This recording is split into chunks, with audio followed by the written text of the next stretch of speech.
Heavenly Father, Lord God Jesus, we thank you, Father God, for this wonderful Sunday worship, Lord God Jesus. Hallelujah. Na alam po namin, Panginoon, Lord God, that you are guiding us, Panginoon, Lord God Jesus. Give us your word, Father God, Lord Jesus, and let your mercies be upon us.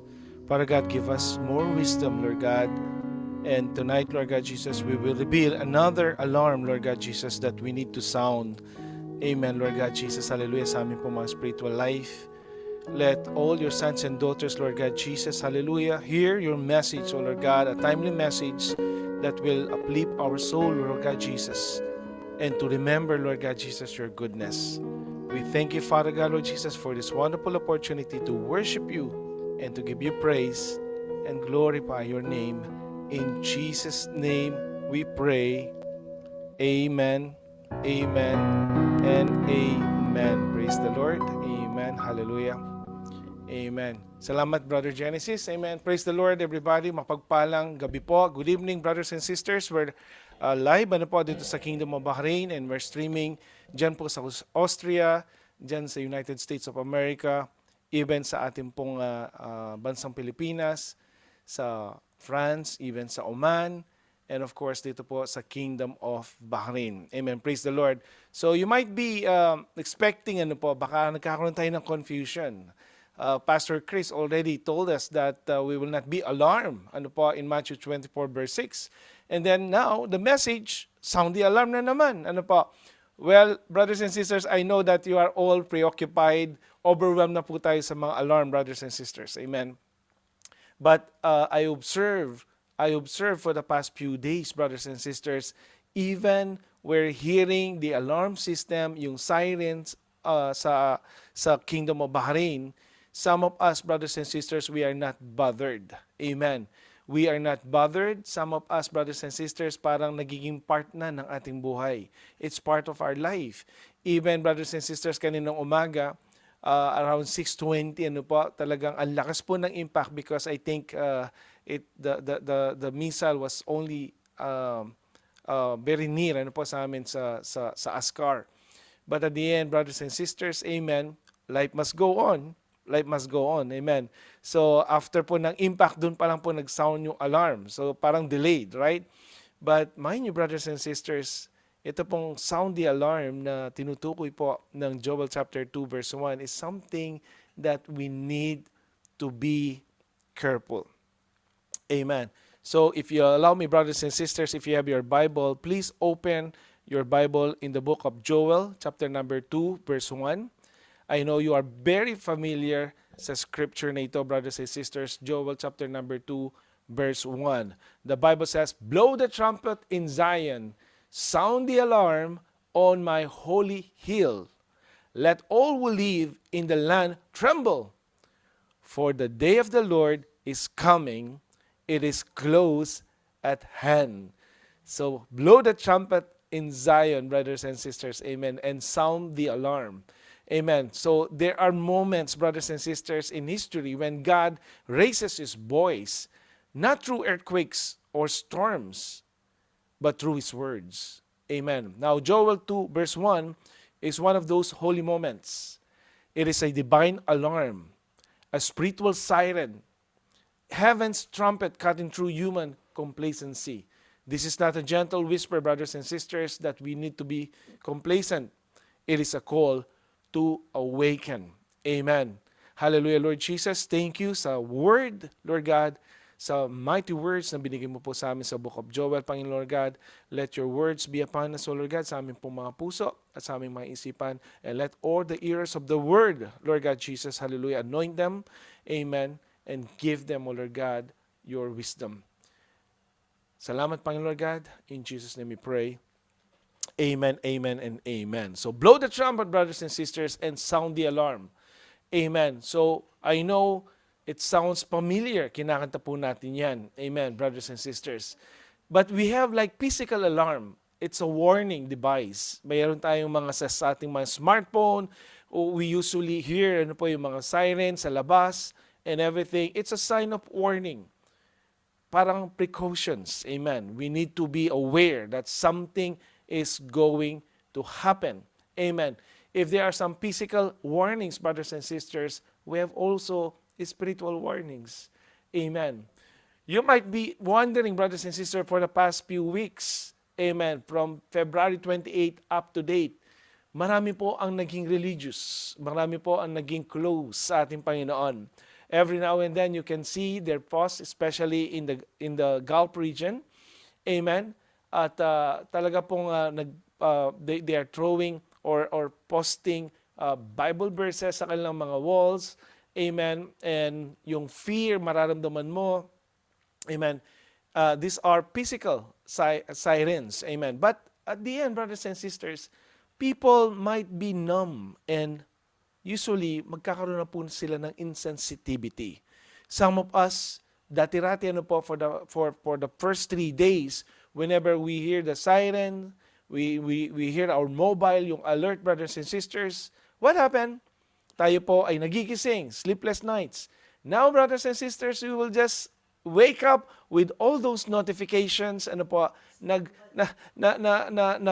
mo na, nagkaroon ng 4 notifications, but you were sleeping. Amen. You are not even bothered. Yes, not alarmed. That's our message last Friday. Amen. But don't be complacent, brothers and sisters. Don't be complacent. They were designed as an hazard. Amen. You have to be aware that they were designed to wake us up. Amen. And now, if we have physical sirens, brothers and sisters, we have also spiritual sirens. That's why in Joel 2, verse 1, you have to blow the trumpet, and we have sound the alarm in the holy mountains. Let all who live in the land tremble whenever they hear the sound, the trumpet. Amen. Because the Lord, the day of the Lord is coming. It is close at hand. So now you can hear, brothers and sisters, all over the world, the churches, they are preaching yung kanila pong eschatology. They are preaching the end times. They are preaching, I don't know in other places, but here in the Gulf region, you can see your posts, your reels, your TikTok, your Instagram. Most of them, they are referring to the end times. Even sa YouTube, we are bombarded with a lot of messages, brothers and sisters. Amen. Now, the trumpet, God's wake-up call, ito po ay very familiar. Even now, yung so far na tinatawag sa Israel, whenever they are using this one, may mga impending warnings po yan. Amen. That's why in ancient Israel, trumpets were blown for 3 reasons. Amen. Number 1, to gather God's people. Kaya nga po kaninang 8 o'clock, all of you brothers and sisters, you stop for a while. Amen. And it's 8 o'clock in the evening. It's time to have fellowship, to gather, even in Zoom meeting. Now we have 45 watching all over the world. Amen. And because of the trumpet, you can sense spiritually. Amen. 5 minutes before 8 o'clock, nagta-trumpet na po yan. Your body, amen, is already preparing to open your social media now, your YouTube, amen, to watch and to hear the message of the Lord. Even in the ancient Israel, brothers and sisters, whenever they blow their shofar, their trumpet, brothers and sisters, they gather God's people. And number 2, they warn of approaching danger. Amen. They are warning the people of Israel. Right? Like ang message po natin ngayon for the past few days. Timely message. We are giving warning sa lahat po ng ating mga kababayan, especially in the Gulf region. And last but not the least, it's the announcement of the arrival of the King. The Lord is coming very, very soon. Amen. We don't bother po kung ano nang nangyayari sa mundo, because we are looking for the blessed hope, for the glorious appearing of our great God and mighty, amen, our Lord Jesus Christ. Amen, our Lord Jesus Christ. Because ang Joel's trumpet, it comprises in all 3. God is gathering His people because something urgent is happening. Now, lahat po tayo, brothers and sisters, we pause for a while right now. Even last Friday, 10 o'clock in the morning, we paused. Amen, because we know that the Lord is giving us an urgent word of wisdom. Amen. And God is warning His people because the day of the Lord is at hand. The Lord is coming very, very soon. Amen. And God is announcing His own presence because He is drawing near. Malapit na pong dumating ang Panginoon. That's why whenever we hear the sirens, brothers and sisters, this is a wake-up call. Spiritually speaking, this is a wake-up call. Kaya nga po, beloved Great Commission Ministries, we live in a time when the trumpet must sound again. All over the churches, all over the kingdom, all over the world. Amen. You need to hear spiritually the sound, the blowing the trumpet. Spiritual sleep has overtaken many brothers and sisters. They have comfort has replaced conviction. Amen. And routine has replaced repentance. This is the goal. Whenever we hear the trumpet, brothers and sisters, dapat po wag na tayo maging komportable.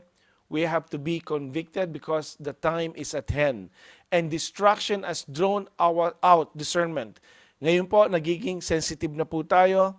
We always go back to the scripture. We always go back to the book of Matthew chapter number 24 or else ang iba po sa atin sa book of Revelation because the pattern is clear. The Lord's promise, the Lord's prophetic na sinabi po niya sa Matthew 24, it's happening. It's not a joke. Amen. God is blowing the trumpet in Zion. Amen. In the church right now, brothers and sisters, naririnig na po natin ang alarm. Amen. Now, Zion represents God's people. We are the people of God and God's house, God's chosen ones. Though we are Gentiles, brothers and sisters, God has chosen us. Like what I mentioned earlier, for the past 27 years, the church, nandito po siya in the northern part of the Kingdom of Bahrain with a purpose. God did not put us in other places. He put us in the northern part because the Lord will going to use the church, amen, as a gap, standing in the gap between Iran and Bahrain. Tayo po namamagitan because the prayer of the righteous avail much. Amen. Now the United Nations, 32 nations, amen, they heard the cries of the Kingdom of Bahrain. Though ang China and Russia, they did not give their comments, brothers and sisters. Now, the United Nations is seeing the Kingdom of Bahrain and other Arab nations, amen, na unfair po ang ginagawa ng Iran. But at the end, brothers and sisters, because the prayer of the saints, amen, yan po ay pinapakinggan ng Panginoon. Amen. We are not here na magmayabang, we are here that we know the humble servants of the Lord, the Most High God, brothers and sisters, whenever we pray, amen, the Lord is listening.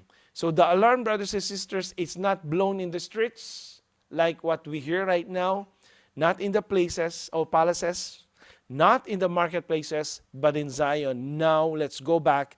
We are the church of the living God. Our body is the temple of the living God. Now, we are blowing the trumpet that the Lord is coming very, very soon. The mobile, the smart notification will not tell us that the Lord is coming. The siren that we used to hear in the streets, amen, will not tell you that Jesus Christ is coming. Blowing the trumpet in Zion, in the church, in the temple, that means you and I, meron po tayong great participation right now that we have to go back sa ating mga homes, sa ating mga friends and loved ones, and tell them that the Lord is coming very, very soon. Amen. God is speaking first to His own. We as the church. Judgment begins at the house of God. Amen. Kaya nga po, those who are listening right now, if you are still living in sins, walang repentance, walang forgiveness, amen, walang sensitivity, amen, nagpapanik ka, brothers and sisters, because the world will gonna end. I'm telling you, amen, this is the time to reflect. This is the time that you have to ask forgiveness, repentance sa ating pong mga kasalanan, because Do not be caught, that when the Lord will come, tayo po ay nasa banig ng kasalanan. You have to realize, brothers and sisters, if you are living in adulterous life right now, brothers and sisters, the moment in a twinkling of an eye, when the Lord, the brightness of His glory, darating, brothers and sisters, that's it. No turning back. Wala na po tayong time para mag-repent. Amen. We don't have the time to be baptized in the name of our Lord Jesus Christ. So tonight, brothers and sisters, we are now blowing the trumpet. We are sounding the alarm. Wake up, church.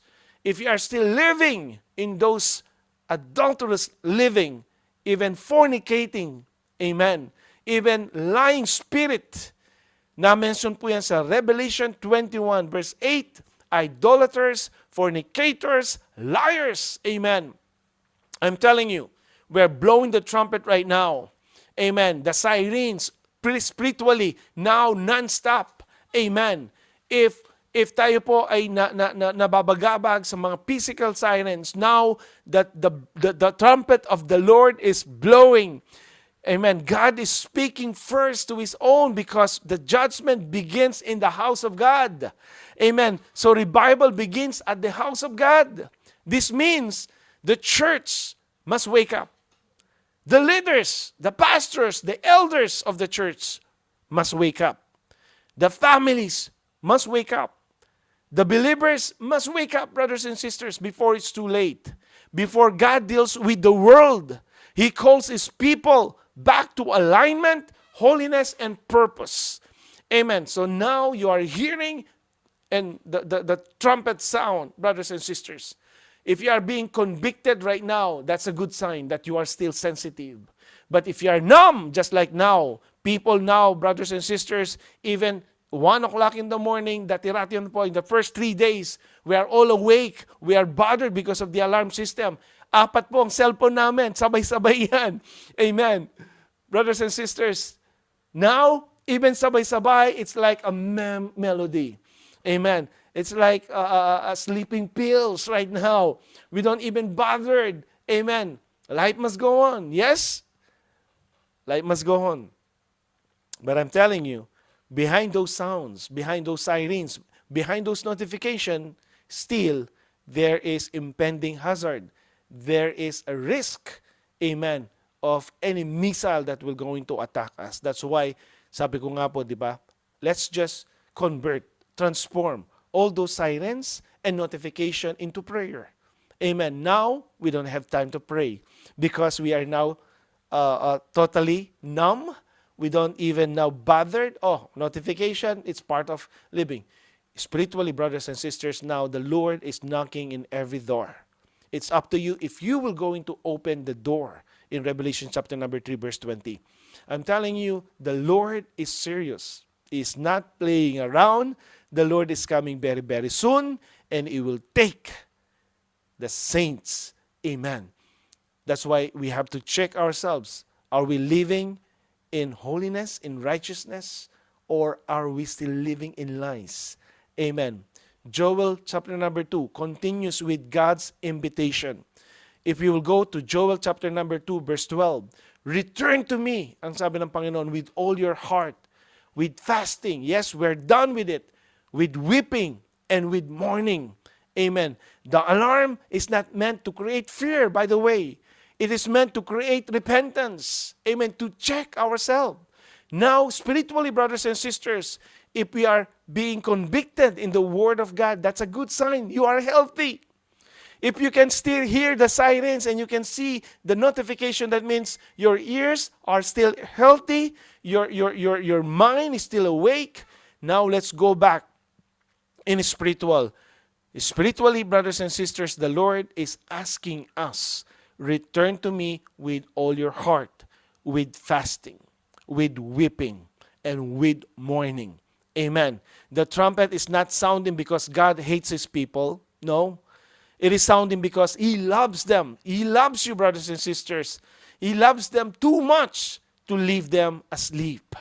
Amen. Kaya nga po, right? The night when He was going to be crucified, brothers and sisters, the Lord, amen, He was asking for at least some portion of their time ng mga apostles to be awakened and do not sleep. Just watch and pray. When God blows the trumpet, it is mercy calling us home. And this is the moment to examine our ways, brothers and sisters. Examine our ways. We have to break away from sin. Amen. Yes, I mentioned it right. You have to break away sin. Amen. Don't be a hypocrite. Huwag po tayo magmamalinis, brothers and sisters. The Lord is asking you, amen, to forgive. To forgive. Amen. Dapat po ma-restore yung family natin, brothers and sisters. Nagkakagulo na po, nagkakagera na. And still, you have this pride. You don't want to call your parents because of your pride spirit. They are now sick and tired. Thinking about your situation. And yet, nagmamalaki ka? Bakit ngayon niyo ako naalala? Come on. Church of God, this is not time na mag-away-away po ang pamilya. This is a wake-up call. Amen. Forgive and forget. Amen. Because even a single unforgiving heart, pag dumating po ang Panginoon, definitely you will go to hell. Amen. Yung pong unforgiveness na yon, it will definitely bring you to hell. Amen. The Lord is commanding us right now, brothers and sisters. Huwag po tayong maging hypocrite. Amen. We have to live in the Word of God. Amen. Huwag po tayong maging hypocrite. If you are living in a wicked ways, brothers and sisters, wake up because the Lord wants us to break away from our sins. Amen. Turn away from spiritual lukewarmness. Amen. Ngayon po, nagiging complacent ang bawat isa. The war is not yet done, brothers and sisters. We are still starting. But I'm telling you, brothers and sisters, don't ignore those notifications. Don't ignore those sirens. They are still giving something important message. Amen. And don't ignore the church activities. Don't ignore. Don't watch. Don't ignore Friday worship, Bible studies, Monday prayer warrior. Amen. Why? Because if you start to have lukewarmness, brothers and sisters, you might miss the opportunity to see the King of Kings and Lord of Lords. So seek God with renewed passion right now. So whenever you are convicted because of your wrongdoings, you have to seek God with renewed passion. Restore the altar of prayer. Amen. Go back to your knees, brothers and sisters. Amen. Because the moment that you start praying, brothers and sisters, the Lord will give you wisdom. And at the end, ikaw po ang magiging key. You have to blow the trumpet to your family, to your friends, to your relatives, because the time of the Lord is at hand. Reignite our hunger in His Word. Amen. Bumalik po tayo, brothers and sisters. And I know we have 47 viewers all over the world. Amen. Yes, some of you might not be comfortable about the message of the Lord. That's a good sign. If you're not comfortable whenever you hear the message of the Lord, and sometimes po, na hurt po tayo, brothers and sisters, that's a good sign. That's a good sign because the Lord loves you, Church of God. The Lord is talking to you right now. We are blowing the trumpet. You can hear the sounding of the alarm. That means, brothers and sisters, you have to wake up. Amen. Arise. Amen. And go back to your knees and pray. It is time to return to God with all our hearts. Not some, but with all our hearts. Amen. Now, the day of the Lord is a call to readiness. Joel speaks of a coming of the day. Amen. Sinasabi niya, the Lord will come. The day of the Lord will come. A day of great shaking and divine visitation will come. Not everything that can shake will stand, brothers and sisters. And not everything that looks strong is rooted. Amen. Not everything that is loud is lasting. And the question for us today, are you ready to meet the Lord? Are you ready to meet the King of Kings and Lord of Lords. Oh, Pastor, hindi pa po ako ready. Wala pa po akong house and lot sa Philippines. Pastor, I'm still not ready. Wala pa po akong kotse. Amen. I promise my family to have a wonderful life and everything. Mind you, brothers and sisters, I'm telling you, billionaires, not millionaires, billionaires in United Arab Emirates, they left the place. Amen. They left the place. Amen. And imagine, they invested not millions, billions. Amen. And now, tingnan niyo po ang nangyayari. Nothing. It is not safe. Amen. Investors, if they are not safe, they are going to other places. Amen. Do you think they will go back again to invest when they saw the situation? They experienced those missiles and drones in front of them? Amen. No way. Amen. Wala pong mga mayaman that they will think that they will go back sa UAE. That's why the Arab Emirates, brothers and sisters, very painful po ang na-experience na nila. We have almost 1 million OFWs in the United Arab Emirates. And now, if all those investors, businessmen will leave the place, saan na po magtatrabaho yung ating pong mga kababayan? Amen. Are they ready to go back sa Philippines? What about in the Kingdom of Bahrain? Are we ready to go back in the Philippines to work as usual? Can we find a better work just like what we have right now back home in the Philippines, Church of God? Amen. Are you thinking about the possibilities that it can happen also in the Kingdom of Bahrain? Amen. Amen. Nakita po natin on how the Citibank was disrupted by these drones. Amen. If it happened in the UAE, it can happen as well here in the Kingdom of Bahrain. Are we ready, brothers and sisters? Amen. That's the question. Are you ready for God to move? Are you ready for God to mold you? And are you ready for God to examine us in our hearts? Are you ready for God to cleanse us from our sins? And are you ready for God to send revival? It's between you and God. Ikaw lang po makakasagot niyan. The trumpet is not announcing doom, brothers and sisters. It is announcing destiny. Blowing the trumpet in the church, sounding alarm, brothers and sisters, is not announcing condemnation. No, wala na, tapos na. You will die a sinner. No.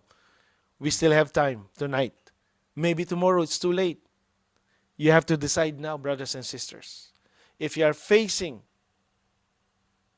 lies sa inyong buhay, if you are facing adulterous living, again and again, mga idolaters, fornicators, liars, it's a wake-up call for us because the readiness is now, not tomorrow.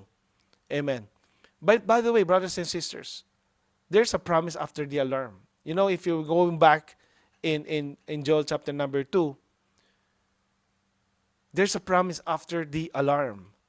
After the trumpet, after the repentance, God declares wonderful, amen, wonderful things, especially in verse 25 of chapter number 2.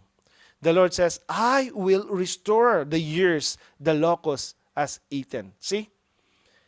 If you are spiritually awake, if you are keeping yourself aligned with the holy presence of God, amen, ano po yung benefits? Sabi ng Panginoon, I will restore the years the locust has eaten. Those bankruptcy, you lost your job, you lost your work, you lost your possessions, you lost material thing, ano po, or even you lost your loved ones. The Bible says, the Lord will going to restore the years the locust has eaten. That's a promise. Amen. That's a promise of the Lord. Kaya po, wake up. If you will hear the sound, the alarm right now, go back.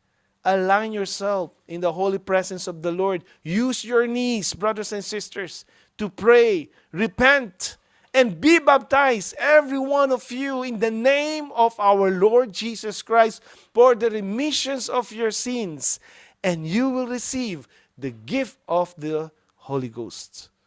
Amen. Lahat po nang nawala sa Dubai, sa UAE, yung mga opportunities na wala, the Bible mentioned that there is promise after the alarm. The Lord will gonna restore the years the locust has eaten in verse 25. You shall eat in plenty and be satisfied in verse 26. Imagine, hindi po kayo magkukulang. Hindi po kayo pupunta makikipila ng ayuda, brothers and sisters. Because the Lord says, I will not forsake those righteous. They will not even beg for a bread. Amen. Right? The Lord will not allow, Church of God. Hold on sa mga promises ng Panginoon. Amen. The Lord is true to His promises. And the Lord says, you shall eat in plenty and be satisfied. Wow! That's a great revelation of the Lord. Amen. Huwag po tayong matakot, brothers and sisters, to go back in the light if you are living in darkness. The Lord loves you, Church of God. The Lord loves you. He will never leave us nor forsake us. And He will give us plenty. And we will be satisfied. And sabi nga po, once you repented and baptized in the name of our Lord Jesus Christ, you will be remitted. Your sins will be remitted. And the Lord says in verse 28, I will pour out my Spirit on all flesh. You will receive the gift of the Holy Ghost. Hallelujah, Jesus. Hallelujah. What a mighty God we serve. Amen. So yung Joel chapter number 2 verse 1, yes, it was very parang threatening, ano po? Blow the trumpet in Zion and sound the alarm. So chapter number 2 does not end with warning. Now we saw that it ends with restoration. Amen. Kaya nga po, whenever you hear the word of God with conviction, ready for your restoration. After the trumpet, after the repentance, God declares, I will restore the years of the locust as eaten. You shall eat in plenty and be satisfied. I will pour out my Spirit on all flesh. So this is the good news, right? The alarm is a doorway to revival, Church of God. Unlike ito pong sound the alarm na narinig po natin, it's like a doomsday. Right? It's a hazard. It will gonna hurt you. But the sounding of the alarm, the blowing of the trumpet in Zion, brothers and sisters, the alarm is a doorway to a revival. Ibang sound alarm ang marinig po natin. Because it is a doorway to revival. The warning precedes what? Restoration. Amen. Kaya huwag kang matulog. Eh baka po, nagko-convict na ang Panginoon sa'yo, you are still sleeping nicely, complacent, as if nothing is happening. You are ignoring the Word of God. Amen. You heard it in the pulpit. You heard in Zoom meeting. You heard in YouTube. Now you are hearing the Word of God. And as if nothing. Para lang pumasok dito, lalabas doon. That is insensitivity, brothers and sisters. Amen. The trumpet announces the reign of the Spirit. Amen. I will pour out my Spirit on all flesh. Why? Without the Spirit of the living God, you can never see God's holy presence. Masusunog po tayo, brothers and sisters. Amen. Kaya nga po, we need the anointing of the Holy Ghost. Joel 2:1 is not just ancient prophecy, it is today's calling. It is today's calling, brothers and sisters. Blow the trumpet in your home. Blow the trumpet in your heart. Blow the trumpet in your church. Amen. Because God is awakening His people. Lord, awaken us. Shake us, revive us, remove the spiritual sleep from our eyes. Let your trumpet awaken faith, repentance, and obedience in us. Restore the years, Lord. Heal our hearts and pour out your Spirit afresh in Jesus' mighty name. Kaya nga po, this blowing of trumpet is very significant. Amen. This is another sounding the alarm. And mind you, brothers and sisters, let's go back in the book of Ezekiel chapter number 33 verse 1 to 7. Dito po tayo magtatapos. Ezekiel chapter number 33 verse 1 to 7. Amen. God appointed some watchmen to blow the trumpet. But I'm not telling you, brothers and sisters, that only the pastors have the right. No. Only the elders? No. Only the deacons? No. You are part. You are part of this wonderful ministry to be a watchman, to guard your home, your family, your loved ones, your friends.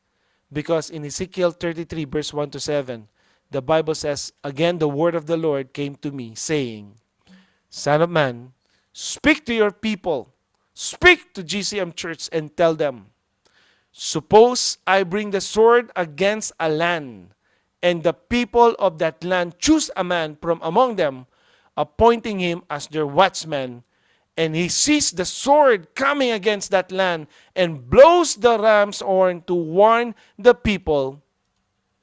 Then if anyone hears the sound of the horn but fails to heed the warning, and the sword comes and takes him away, his blood will be on his own head.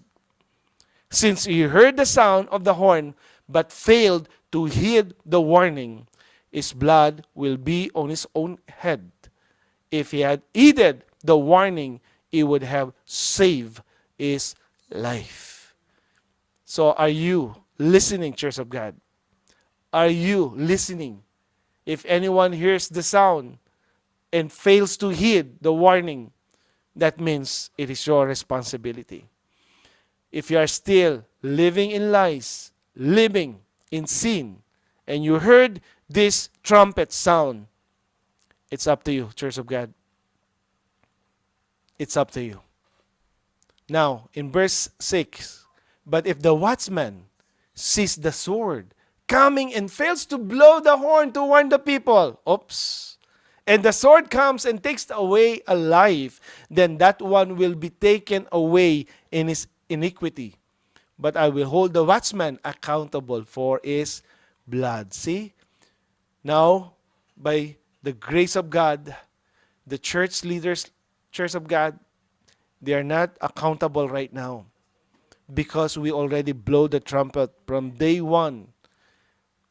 From February 20, when we started, brothers and sisters, ang ating pong fasting and prayer. Every day we're blowing the trumpet.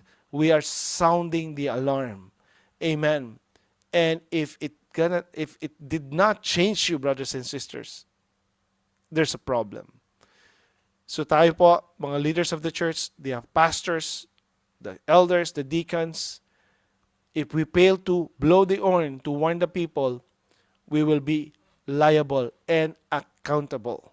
That's why we have to watch our mouth. Amen. We have to act. We have to walk the talk.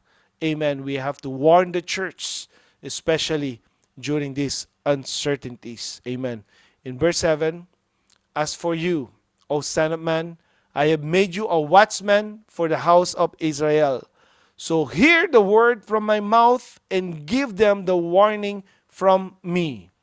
If I say to the wicked, O wicked man, you will surely die, but you do not speak out to dissuade him from his way, then that wicked man will die in his iniquity, yet I will hold you accountable for his blood. Kaya nga po, nakakatakot. As a pastor, brothers and sisters, I will be held accountable, responsible, if I will not warn you that there is a spiritual alarm blowing the trumpet in Zion, which is the church. Amen. We have to blow the trumpet against casual sin. We have to blow the trumpet against cultural compromise. We have to blow the trumpet against prayerlessness. Amen. We have to blow the trumpet for holiness, reconciliation, justice, mercy, and mission, and blow the trumpet for the souls of men, for the next generation, for the nations, and for the day of the Lord. The Lord is coming very, very soon, Church of God, and we need to blow the trumpet in Zion. Amen. In Zion. Hallelujah, Jesus. Amen. Heavenly Father, we thank you, Lord God, for this wonderful night na na-encounter po namin ang iyong salita. We are really blessed, O Lord God Jesus, hallelujah, for the anointing of your words. We do believe, Father God, Lord Jesus, that we have to be sensitive, Lord, because we are now blowing the trumpet, because you are gathering all your people. There is impending threats, O Lord God. And the most important thing, Lord God Jesus, this is a wake-up call for us because the King is coming. The King is coming. Thank you, Father God, Lord Jesus. Bless mo po ang buong congregation. I-bless mo po, Panginoon Lord God Jesus, ang every home, every house, oh Lord God, every families, every friends and loved ones, Lord God, na nakikinig po ng inyong salita. Let your will be done sa aming mga buhay. Lord God, cover us with your precious blood. We know, Father God, Lord Jesus, ang aming po mga kapatid, Lord God, right now, watching us from Austria, Lord God, from Italy, from Saudi Arabia, from France, sa Oman, sa Philippines, oh Lord God, Jesus, hallelujah, even in India, in United States of America, even here in the Kingdom of Bahrain, Lord God, Jesus, in Saudi Arabia. We thank you, Father God, Lord Jesus, for the privilege, amen, to blow the trumpet in Zion. We thank you, Father God, Lord Jesus, for activating the sounding the alarm, amen, to your holy hill and holy mountains. Lord God Jesus, we are your temple. Amen. Cleanse us, Lord God. Forgive us from our sins and trespasses, O Lord God. Lord Jesus, nawa maging normal na po ang lahat. We believe, Father God, Lord Jesus, hallelujah. Whenever we encounter the sirens, O Lord God, even the notification, Lord, hallelujah, we will transform them into prayers. Nawa, Panginoon, Lord God Jesus, your mercy will always be upon us. Your grace, O Lord God, Lord, i-cover mo, Panginoon, Lord God, ang buong church, ang Great Commission Ministries Church, along with their families, O Lord God Jesus, and let your hands, Lord God Jesus, not be shortened to protect and guide its members, O Lord God Jesus. We thank you, Father God, Lord, for the providence sa lahat po ng mga giver ng church na ito, Panginoon, Lord God Jesus. Anoint them, O Lord God.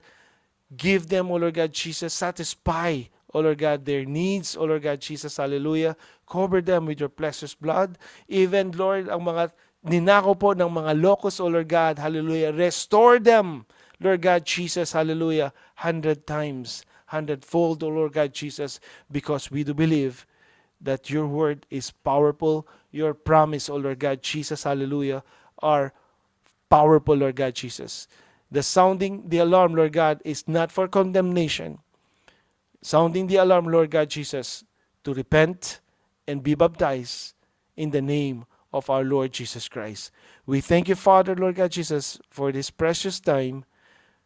We thank you, Father God, Lord Jesus, and bless the Kingdom of Bahrain. Bless the entire GCC, even ang Oman, Panginoon, Lord God Jesus.